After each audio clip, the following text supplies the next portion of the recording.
Habib Cinta. Assalamualaikum, Habib. Waalaikumsalam warahmatullahi wabarakatuh. Waalaikumsalam. Iya. Habib, malam hari ini kita diskusi tentang potret manusia sehat dan gelombang cinta menjaga hati supaya tetap sehat. Silakan, Bib, untuk yang apa ya hal yang bisa di-share malam hari ini. Ya, pertama selamat saya ucapkan kepada para tamu ya, terutama Pak Hang ya dan Pak Ambi tadi yang datang di tempatnya Buya. Tentang gelombang cinta pada malam hari ini. Saya awali dengan sebuah pertanyaan dulu Buya ya. Ada pertanyaan dan baru nanti saya memberikan catatan saya. Yang pertama Buya, ada riwayat dari Imam Ghazali dalam salah satu kitabnya, ya. Ada satu doa yang terkenal itu, Nabi berdoa, ya muqallibal qulub sabbit qalbi ala dinik. Itu kan doa yang sangat terkenal, doa supaya diberi ketetapan hati atas agama, dalam agama. Kemudian katanya sahabat-sahabat bertanya, hal takhaf ya Rasulullah, apakah kamu takut ya Rasulullah? Kemudian Rasulullah menjawab, ma yu'minuni, apa yang membuat aku merasa aman? Wal qalbu baina usbu'ain min asabi'ir rahman yuqallibuha kaifa yasha. Bagaimana aku tidak merasa khawatir sementara hati ini berada di antara dua jari dari jari-jari Allah yang dia membolak-balikkan kapan saja. Nah, saya minta keterangan dari Buya tentang hadis ini. Ini yang pertama, pertanyaan pertama. Yang kedua, dalam ayat Al-Quran ini menarik gelombang cinta malam hari ini yang judulnya tentang bagaimana jaga hati supaya sehat, ini menarik sekali. Ada satu ayat Al-Quran menurut saya yang saya zoom di sini, surat Al-An'am ayat 125 Buya. Dalam surat itu dikatakan, afaman yuridillah ayyahdiyahu yashrah sadrahu lil Islam ila akhiril ayah. Yang intinya seperti ini maknanya kurang lebih. Barang siapa yang dikehendaki oleh Allah Subhanahu wa taala untuk mendapatkan hidayah, maka Allah melapangkan dadanya untuk Islam. Ya, jadi ada kaitan antara mendapatkan hidayah dengan kelapangan dada. Sebaliknya, kalau orang dikehendaki sesat, Allah bikin dadanya dada yang sempit, dada yang bermasalah. Nah, ini juga ayat menurut saya menarik sekali, ada kaitannya dengan pembahasan kita. Saya minta nanti Buya menjelaskan dua ayat ini. Oke, sekarang apresiasi saya tentang gelombang cinta dan apa yang tadi disampaikan oleh Pak Hang tadi ya. Yang pertama, hati. Hati ini dalam kajian ma'rifat ya, menjadi sebuah sentral, ya. Qalb adalah asas sentral. Bahkan manusia itu ya hati sebetulnya. Tadi kan Buya menyebutkan definisi manusia, hayawan natik, hewan yang berpikir. Ya. Apakah hati nggak? Hati itu dimasukkan dalam salah satu definisi manusia. Nah, manusia adalah misalnya makhluk yang memiliki hati yang sehat. Boleh nggak Buya? Saya ketika menyampaikan satu definisi seperti itu. Nah, kemudian dalam kajian makrifat menurut banyak ahli makrifat dikatakan hati ini sebagai aras Rahman, sebagai singgasananya Tuhan. Kemudian qalb adalah mahzanul asror, tempat rahasia. Ya, tempat menyimpan rahasia. Qalb adalah tempat turunnya Al-Qur'an. Hati adalah majma'ul bahrain, bertemunya dua lautan. Barzah antara alam ghaib dan alam syahadah, antara alam mulk dan alam malakut. Ya. Kemudian yang menarik, Rumi dalam salah satu baitnya mengatakan, saya terjemahkan seperti ini ya, saya terjemahkan bebas. Kata Rumi apa kaitannya dengan urgensi menjaga hati ya? Di gelombang cinta ini, di awal Buya menulis di situ, yang paling penting engkau harus menjaga hatimu supaya tetap sehat, tetap bersih, tetap suci, dan tetap kuat. Luar biasa ini. Cuma ini kan nggak mudah. Nanti juga perlu Buya jelaskan gimana caranya ini. supaya hati tetap sehat, tetap bersih, tetap suci, dan tetap kuat. Ini gimana persoalannya? Lah kata Rumi apa? Saya melakukan safar, saya melakukan sebuah perjalanan dari akalku menuju hati. Antara arif dan ma'ruf itu adalah hatinya. Hati kata Rumi adalah terjemahan dari pola pikir dan pola sikap manusia. Ya. Dan orang-orang dekatnya Tuhan yang paling tahu tentang hakikat hati, tentang urgensi hati. Orang seperti Buya Syakur yang memang konsen pada kajian-kajian tentang kebersihan hati, tentang cinta, adalah sedikit di antara orang yang tahu tentang rahasia hati, pentingnya menjaga hati. Kemudian di akhir baitnya, Rumi mengatakan, harga hati, nilai hati hanya bisa diketahui oleh orang yang gila dalam tanda kutip. Kalau orang sudah gila, sudah nggak waras, ya tadi Buya mengutip ayat Al-Quran, lahum qulubun la ya'qiluna biha, orang punya hati, tapi seolah hatinya tidak berpikir, hatinya tidak digunakan untuk berpikir, itu adalah orang yang tidak ada nilainya. Kemudian salah satu tadi yang terakhir, dalam bait yang gelombang cinta pada malam hari ini, dikatakan di situ salah satu bait yang menurut saya bagus sekali, dikatakan pada halaman 6 itu, surga sesungguhnya, ya, wahai kekasihku, surga yang sesungguhnya ada di dalam hatiku ini. Silahkan engkau bedah sendiri. Ya, ini perlu dibedah hati. Tambahan Buya, pertanyaan Buya itu ada dalam kajian agama sering pembahasan tentang pembedahan hati. Secara kelapangan hati. Alam nasroh laka sodrok. Itu kan ada ayat Rasulullah dibedah hatinya. Orang-orang besar itu orang yang berlapang hati, berlapang dada. Itu saya mohon juga penjelasan dari Buya. Saya ucapkan terima kasih atas apresiasi yang kesempatan memberikan apresiasi yang diberikan kepada saya. Itu saja, mohon maaf. Ya. Terima kasih Bib. Ini langsung ke Buya saja. Saya kira tadi berkutat tentang masalah hati.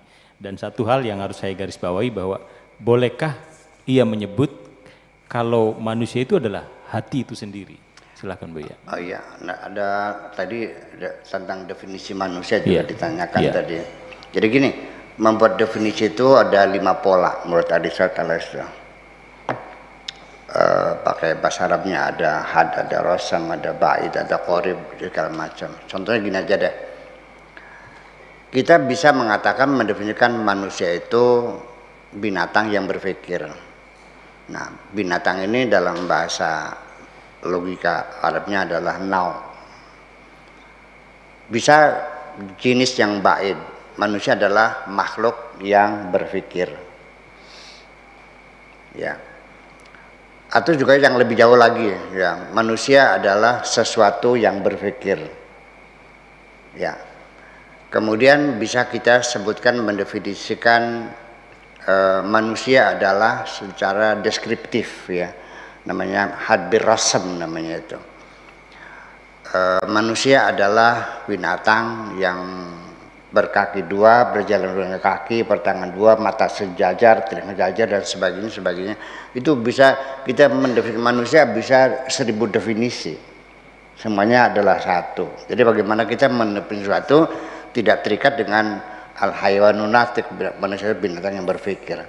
Kita mendefinisikan macam-macam. Nah, disitulah makanya ketika kita mendefinisikan itu seringkali kita terjebak. Kita melihatnya dari perspektif disiplin ilmu yang kita kuasai. Nah, sehingga banyak istilah-istilah agama yang didefinisikan oleh para fuqaha, oleh ahli hukum. Jadi sehingga akhirnya menjadi kalangkap seperti ini. Mendefinisikan sholat, mendefinisikan sabar, mendefinisikan takwa, semuanya dari pola fikir. Takwa itu melaksanakan segala perintah Allah dan menjauhi segala larangan Allah. Itu kan fikih betul, iya kan? Ya, tapi kalau kita lihat dari para ahli linguistik, ya namanya takwa itu kan kehati-hatian, kewaspadaan. Orang sudah waspada, kalau salah dia sudah selesai, dia tidak berdosa kok. Semacam itu. Jadi saya kira masalah definisi itu sangat luas sekali. Silahkan. Banyak sekali definisi itu ya menjadi rebutan berbagai disiplin ilmu ketika termanya itu adalah sama. Hakikat didefinisikan oleh ahli fisika lain, hakikat oleh bahasa artinya lain, bukan kata pinjaman. Ya kan, hakikat pada para ahli balaghah atau ahli retorika artinya adalah kalimat yang tidak dipakai lebih daripada hakikatnya itu sendiri. Hakikat ilmu tauhid artinya ya berbeda lagi. Nah, dalam berbagai ilmu pengetahuan banyak sekali kita sering membaca satu istilah, kita lupa kadang-kadang yang kita baca ilmu tauhid, ilmu teologi. Ada istilah-istilah yang sungguhnya dalam fisika juga ada. Kita kadang-kadang lupa mendefinisikan dengan definisi fisika. Ya kan menjadi selir jadi akhirnya. Nah gitu. Dan kemudian ditambah lagi. Kadang-kadang masing-masing disiplin ilmu punya kesombongan masing-masing. Ilmu fikih adalah ilmu yang paling mulia karena dia menunjukkan ke jalan yang benar, mengetahui haram dan halal. Ya. Ilmu kedokteran juga mengatakan ilmu yang paling hebat karena dia bisa meringankan pendidikan orang lain. Sehingga ilmu sosiologi adalah ilmu yang paling mulia. Seperti begitu, ilmu yang bisa membimbing orang untuk berperilaku secara baik di tengah-tengah masyarakatnya. Semua orang mengagumkan karena masing-masing melihat dari perspektif yang berbeda semacam itu.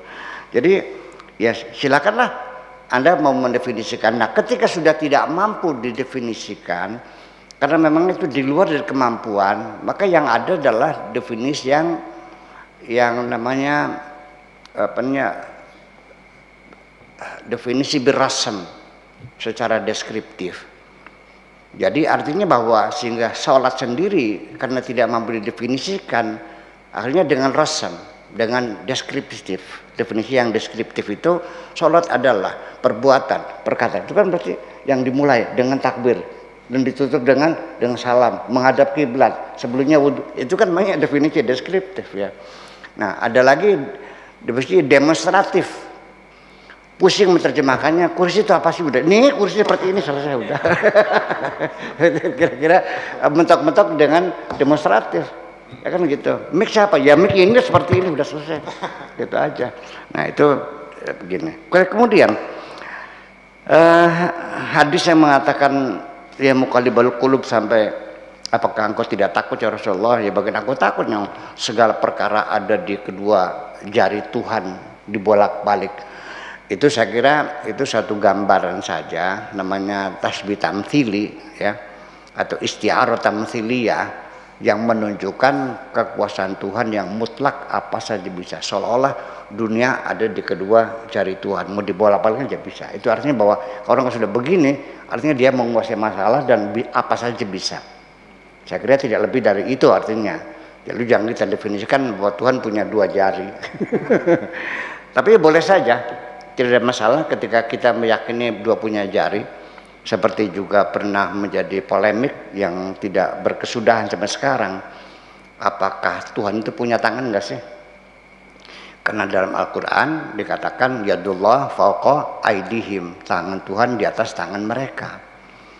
Sebagian ulama mengatakan Tuhan punya tangan, yang sebagian tidak mungkin Tuhan punya tangan, karena itu kalimat majaz. Tangan di situ maksudnya kekuasaan Tuhan di atas kekuasaan mereka. Bertengkar sampai sekarang tidak selesai. Ya untung saya belum lahir pada waktu itu ya. Mungkin saya berantem juga. Jadi sekarang saya jalan tengah saja lah. Oke lah, tidak menjadi masalah Anda meyakini Tuhan punya tangan, nggak ada masalah. Anda yang meyakini Tuhan bukan punya tangan tapi punya kekuasaan, silakan saja. Asal ketika yang meyakini Tuhan punya tangan, ketika saya tanya seperti apa tangan Tuhan, ketika jawabannya tidak seperti apa-apa, ya betul juga. Punya tangan punya, seperti apa? Ya tidak seperti apa, ya sudah selesai. Berarti sama juga. Yang mengatakan punya tangan dan tidak punya tangan, ketika ditanya jawabannya tidak seperti apa-apa, ya selesai. Karena ini standar utamanya itu adalah laisa kamitslihi syai'un, tidak ada sesuatu yang serupa dengan Tuhan. Tuhan itu tidak bisa dideskripsikan dengan logika kok.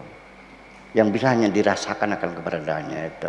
Nah, kemudian tentang surat Al-An'am 125 membuka hati, alam nasrah al-sadrak. Ya memang pada akhirnya mah kecerdasan orang itu adalah sangat terletak pada keterbukaan diri, open policy, ya, keterbukaan, siap menerima kritik, siap menerima teguran, siap menerima input, masukan, saran dan sebagainya.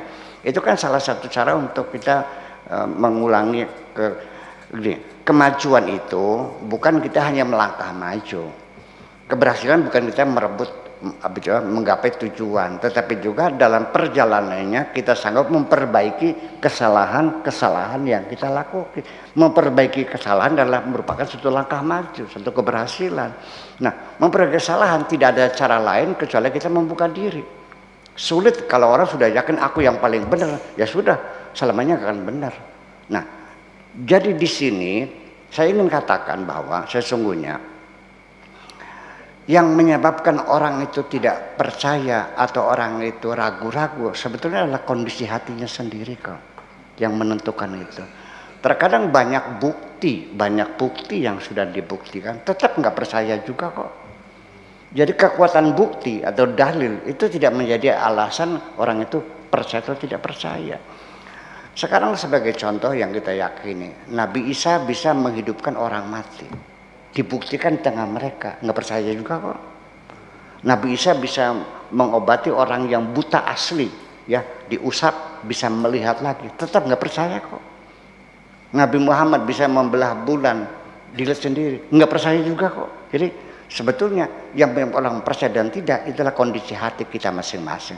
Makanya yang sering berdoa, Rabbi syrahli sadri, ya Tuhanku lapangkanlah dadaku ini. Nah, sehingga ketika orang yang hatinya tertutup itu namanya bukan orang yang tidak percaya, tapi orang yang tidak mau percaya. Orang tidak percaya bisa kita buktikan barangkali percaya. Tapi kalau orang yang tidak mau percaya, apakah lakukan? Tetap saja dibuktikan atau tidak dibuktikan, tetap saja tidak percaya. Wasawa'un alaihim anzartahum am lam tunzirhum la yu'minun. Kebuktikan ataupun tidak kebuktikan sama, mereka tidak mau percaya. Saya kira seperti itulah mungkin kira. Ya. Terima kasih. Baik, terima kasih Buya untuk penjelasan tentang hati. Nah, kalau dari sisi psikologi ini untuk Pak Hans tentang hati yang tadi ditanyakan oleh Habib Alkaf dan juga dijelaskan tentang Buya tentang posisi hati dalam psikologi seperti apa nih? Ya, ini memang bukan subjek yang kami bicarakan kebanyakan di situ tentang hati ini, karena itu memang salah satu niat saya mendialogkan ini supaya topik tentang hati ini keluar. Tapi dalam filsafat pun yang seringkali kita anggap sebagai olah pikir, ternyata hati juga mendapat tempat bagi beberapa filsuf. Misalnya filsuf Blaise Pascal tadi, dia terang-terangan bilang, bahkan kalimat ini sangat sentral dalam filsafatnya, dia bilang hati itu punya alasan-alasannya yang seringkali tidak bisa dijelaskan oleh akal. Itu jelas sekali, itu kalimat inti. Ketika orang mengingat Blaise Pascal pasti kalimat itu terbayang. Nah, dalam psikologi ini memang masih dalam proses mencari pola hati ini mau diposisikan di mana, apakah hati itu terkoneksi dengan jiwa, dan beberapa istilah yang perlu diposisikan betul Bu ya. Dan ini pentingnya dialog seperti ini supaya semuanya pada porsinya nantinya. Saya kira itu untuk sementara. Saya kira hati ini kami harus berguru banyak pada dunia tasawuf karena itu dibicarakan dalam dunia tasawuf, dan itu memang misi saya, banyak mendengarkan sampai akhirnya terbentuk di mana posisinya seperti itu. Ya, baik. Ya, karena di dalam Al-Quran sendiri itu bervariasi. Semuanya artinya hati. Domirun hati, kolbun hati, fuadun juga hati juga. Ya, dengan nama yang berbeda itu pasti punya fungsi yang berbeda. Makanya hati itu tidak bisa dibohongi. Hati yang mana? Kolbun atau fuadun? Dalam Al-Quran, maka labal fuadu maro'a, fuad yang tidak bisa dibohongi. Itu persoalannya. Nah, di mana itu fuad beradanya? Apakah itu fungsi daripada segumpal darah ini, ya kan? Yang satu adalah sel-sel yang bertugas sebagai fuad, ada sel-sel yang bertugas sebagai hati, sel-sel yang bertugas sebagai domir. Nah, ketika dia merasa sedih, merasa pilu, merasa gembira, itu domir yang berfungsi. Ya, Ketika dia mencari kebenaran berlogika, itu fuadun yang berfungsi. Ya. Ketika kolbun bagaimana? Disitulah maka masih luas sekali sebetulnya, belum kita gali ini ya. Ya, mudah-mudahan kita panjang umur aja deh. Amin, amin, ya, amin, bisa kita lanjutkan dialog kita ini. Terima kasih itu aja. Ya, terima kasih.